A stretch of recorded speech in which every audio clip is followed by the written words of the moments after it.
Good morning, YouTube. Living off grid here.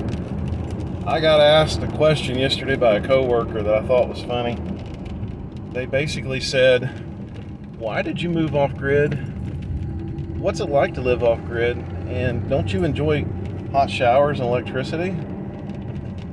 I chuckled, and I basically had to tell them that, living off grid does not mean you have to live in the 1800s. Yes, I do enjoy hot showers and electricity, and we have that. We live just like the normal everyday person. The difference is that we're providing those utilities for ourselves.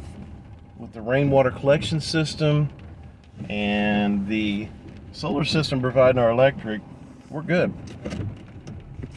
I'm driving to work, by the way, and I'm trying to back up, so forgive me for a second here. So anyway,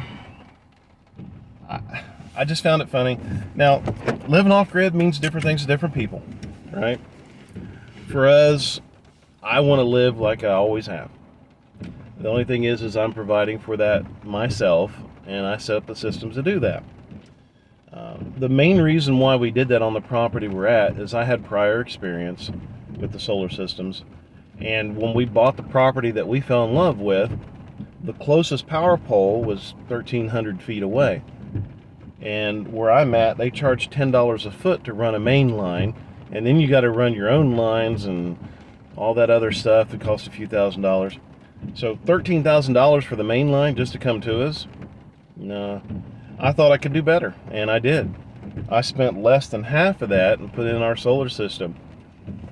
And I was able to do it in chunks of pieces, or a little bit at a time, and build that up. So the cost wasn't all at once, And I'm happy that I did. Last night was a good reminder.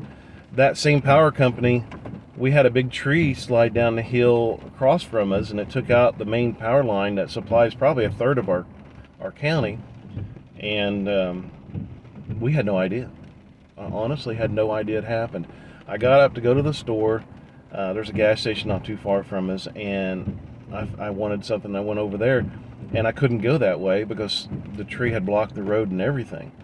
And had I not done that, I would have not known, because when I came through this morning, that tree was cleared. There's a little bit of debris there, but I had no idea.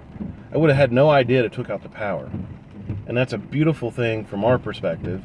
Not for the people that were out of power last night, but for our perspective, we had no clue. So, great benefit of being off grid there. If you are like we were in our old home, you'd lose power 2 or 3 times a year, and there might be 1 or 2 days there sometimes before it comes back on. For whatever reason, our utility service was kind of poor. We set up a small solar system, and you can do this too, for probably under $1,000. Set up a small solar system, run a dedicated line in your home separate from your utility line, or your normal power, and put your fridge and freezer on it, or put a few lights on it and a TV so you can keep track of the weather or storms that might be going on around you. That's what we did, because after losing a freezer full of meat and the refrigerator a couple of times, I said no more, and that's what really got me into solar and all that. And I'm really glad that I had that experience. So when we moved into the property we're at, it was a no-brainer. Spend $13,000 to $18,000 setting up electricity that I'm going to have to pay for every month, or do it myself.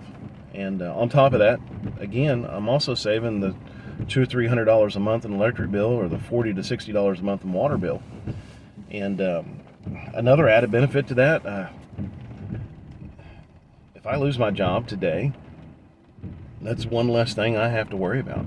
I could be laid off when I walk in here in just a few minutes. I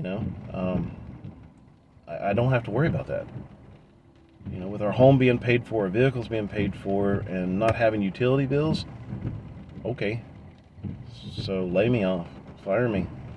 I don't want that, but if that happens, okay. I've got now a better platform to stand on and look for a good job instead of having to take the first thing that comes, So anyway, I'm rambling a little bit, and I don't mean to do that.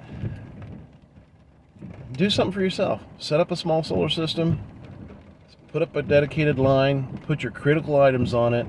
You have a little bit of light, and you have something to run a TV on to keep track of things. Really encourage you to do that. I'm going to get in here to work. Please like, comment, subscribe. You have a wonderful week, and I'll see you next time. Signing off.